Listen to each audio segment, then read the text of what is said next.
ദുര്യോധനന്റെ അമ്മാവനായിരുന്നു ശകുനി എന്ന് ഭൂരിപക്ഷം പേർക്കും അറിയാം.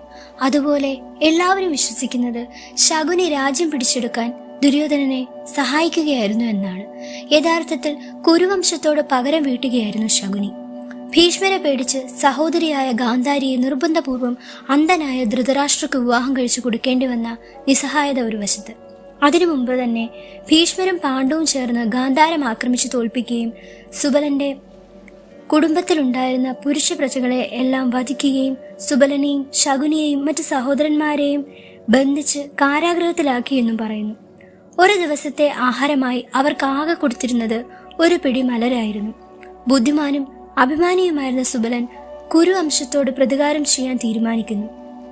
അങ്ങനെ ഒരു ദിവസം കിട്ടുന്ന ആഹാരം മുഴുവനും കൂട്ടത്തിൽ ഏറ്റവും ബുദ്ധിമാനായ ശകുനിക്ക് കൊടുക്കുന്നു. തുടർന്ന് സുബലനും ശകുനിയുടെ മറ്റു സഹോദരന്മാരും പട്ടിണി കിടന്നു മരിക്കുകയായിരുന്നു. മരിക്കുന്നതിന് മുമ്പ് സുബലനും ബന്ധുക്കളും അനുഭവിച്ച കഷ്ടപ്പാടുകളും അപമാനവും ഒരിക്കലും മറക്കാതിരിക്കാൻ ശകുനിയുടെ ഇടത് കാലിന്റെ പെരുവിരലിൽ കയ്യിലുണ്ടായിരുന്ന ദണ്ട് കൊണ്ട് ഇടിച്ചു പൊട്ടിക്കുന്നു. അങ്ങനെയാണ് ശകുനി മുടന്തനായി മാറിയത്. മരിച്ചു കഴിഞ്ഞാൽ തന്റെ നട്ടലിലെ കശേരുക്കളെടുത്ത് പകിടകൾ ഉണ്ടാക്കണമെന്നും ആ പകിടകൾ ഉപയോഗിച്ച് കളിച്ചാൽ ഒരിക്കലും തോൽക്കില്ലെന്നും ശകുനിയോട് വെളിപ്പെടുത്തി. പകിട കളിക്കുമ്പോൾ സുബലന്റെ ആത്മാവ് പകിടകളിൽ പ്രവേശിച്ച് മത്സരം ശകുനിക്ക് അനുകൂലമാക്കുകയാണ് ചെയ്തിരുന്നത്. എന്നാൽ പുറത്തുനിന്നാർക്കും കുരുവംശത്തെ നശിപ്പിക്കാൻ കഴിയില്ല എന്ന് മനസ്സിലാക്കിയ ശകുനി പാണ്ഡവരെയും കൗരവരെയും തമ്മിൽ തല്ലിക്കാൻ പദ്ധതികൾ തയ്യാറാക്കിക്കൊണ്ടിരുന്നു.